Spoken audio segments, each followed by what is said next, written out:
Every other city we go, every other video or show, oh, everybody that we know knows that we be doing our thing, just doing our thing. Yes, we be doing our thing. Alright, we're here behind the scenes magazine with A-THUGGA. So, we all know that you're from Harlem. What's your background? My mom's from Panama. My pops is African American. I was born and raised in Harlem. Do you want to go down to Panama, or have you been there already? Actually, I haven't been to Panama, but I've always been like, top priority for me.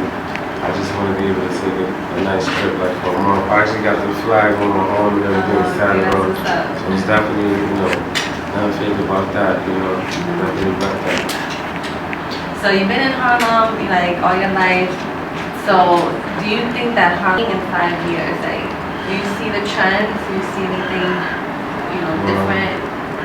I would definitely say like the way it's going, like from 5 years to now, I didn't know it was going to go there. So just following trends, it's definitely getting more diverse from back in the days in the 80s. It was more like just African American, Dominican, Puerto Rican.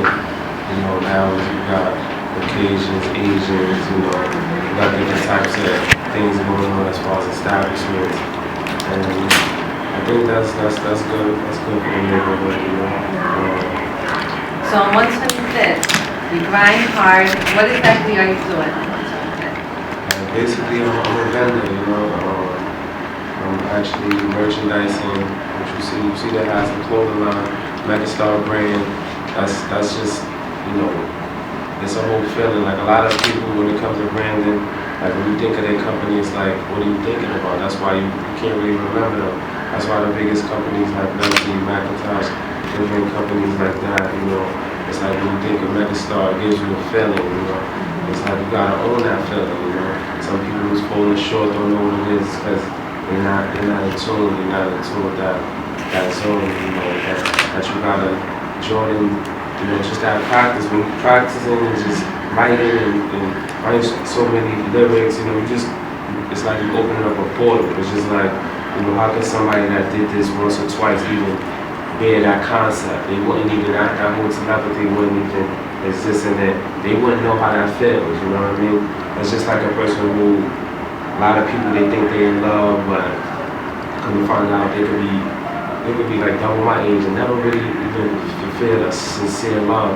That's what we all really want and acquire, you know what I'm saying? Whether it's the love from your business, is the fans and the people buying your stuff, you know what I mean? And supporting your brand, that's the love, So like basically, that's the universal thing. I just believe in love, you know what I'm saying? Loyalty, Any challenges, like doing your merchandise that you find that maybe other people might learn from that? If they want to have their merchandise out there, what should they watch out for?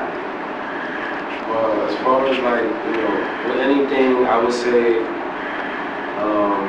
it's ratios, even when it comes to the demographic market. A lot of people try to target everybody, thinking that everybody is a customer because they think that they're good.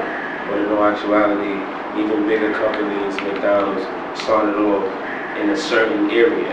And once you master that area, like our area, it would be like, let's say the area is fast food, but then you could add different little things that grab different people that might be like eating veggie or whatever the case may be to attract them in. So you try not to, when you first come in, you're not going to like, my demographic market is artists, looking for a buzz, looking for exposure, businesses, small businesses, fashion, just media in general, with Megastar brand.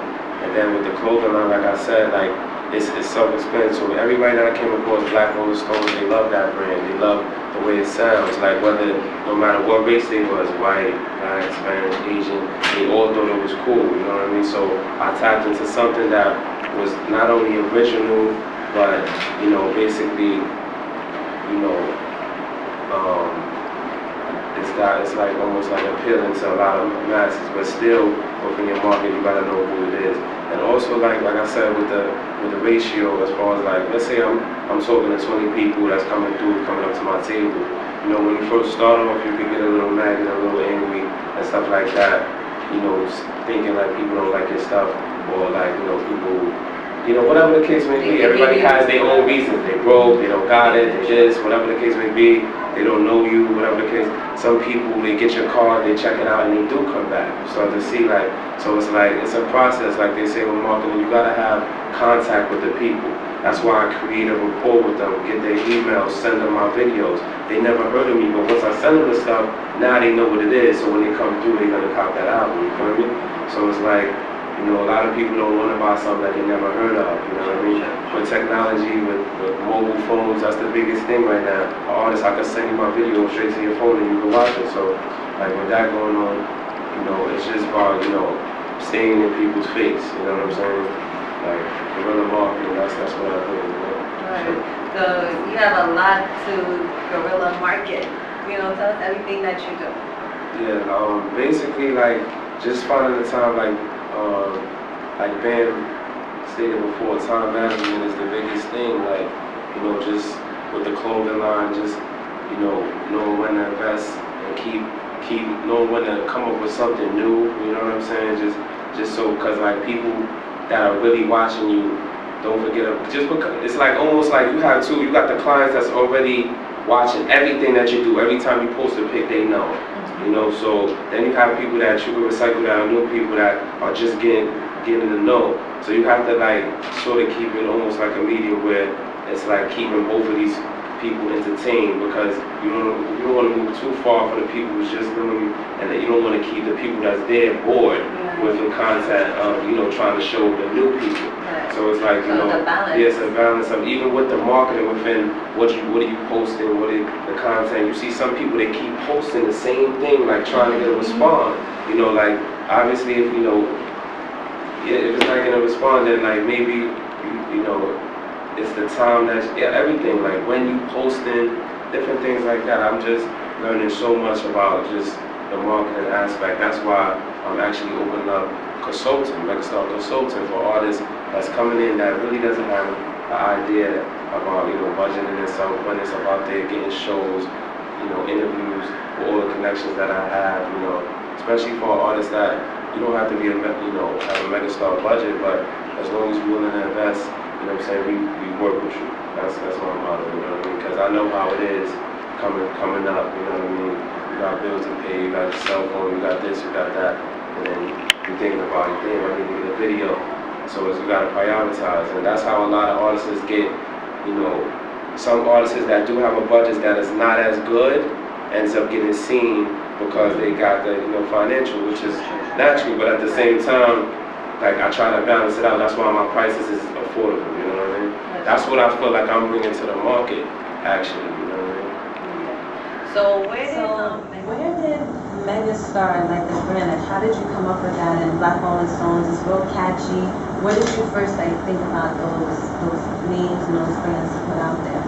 Like basically, I remember that time frame. It was like around like 2005. You know, I was in a halfway house, you know, finishing up everything that I had to do, and I was, you know, during that process, we started to see videos and stuff like that, and just basically like starting to see where the trends was going at that time. And you know, the first name was called Alpha Omega, the beginning and the end, the first and the last. But then something happened, you know, with that.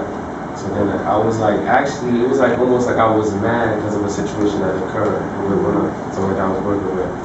And it's just like I was thinking, like I was just like actually coming up with different names and putting them together, different things that I wanted to put, you know. So and then I was just asking a couple people like, what names you think is better out of this? But even though I knew like I liked that, I just wanted to see what they thought, and then most people went with that because it's like Megastar is universal. My name is like universal, like it could appeal because everybody wants to be a Megastar. I've had people on Megastar DVD say, "Nah, I'm not a Megastar." I ain't gonna say you're not a Megastar. You know what I mean? They thinking because it's the money, the this, the that, the fame. That's what the world wants you to think. No, I've been a Megastar. You can't make me. You know what I'm saying? At the end of the day, we can all take each other to the next level, but it's in my genes to be like this. That's in my blood. You know what I'm saying? Some people are self-made artist. I write my material, I shoot all my videos with this perspective. I invested in myself, grind, blood, sweat, and tears. You can't really meet a lot of artists that's out there, you know what I'm saying? Just within my name alone, a lot of people told me A-THUGA, that's a negative effect to that. You know how you positive do whatever the case may be. But you know what I'm saying, I'm not even gonna say that I'm positive or negative, I'm just gonna say I am, you know what I'm saying? And at the same time, I feel like, you know, like I said, everybody in a sense has that like they wanting to be a megastar or they are a megastar. So that appeals to that market. But A-THUGA, like I said, it stands for ambition through hard work, you go get it. You know what I'm saying? Basically a warrior. You know what I'm saying? So it's like almost like it is taking something that has a negative feel and giving it something positive, you feel me? And a lot of people was telling me I had big labels that wanted to give my stuff, and some people was like, oh, nah, we not feeling that, but we need to change it. Look at my brand. If I would have listened to that, you know what I'm saying, imagine what I would be. I would be something that they would have manufactured. And a lot of artists gotta know, like, you know what I'm saying, that's why the independency, you know what I'm saying, show the labels, you know what I'm saying, that you're making these monies, you know what I mean? Then that's when somebody's gonna come and invest in your product. You have to prove people wrong. Just because it could be a label, it could be somebody that you think that knows what they're talking about, and actually they know nothing, you know what I'm saying? So always follow your dreams, always go against the odds and be a rebel, you know what I'm saying? Because don't follow trends, and that's what it's all about, you know what I'm saying? Make the trend. Behind the scenes, you already know, Megastar. Alright.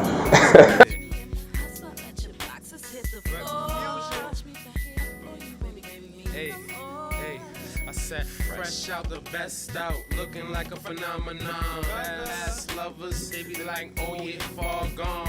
Probably Laura Croft or Nicki Minaj. Massaging my nippy, layered 4-door garage, linked up with Fusion. Harlem ain't no stopping us. Girls gone wild from the clubs to the colleges. Got a megastar buzz, now they wanna acknowledge us. Now they wanna ride with us. You do little things just to stay up in the loops.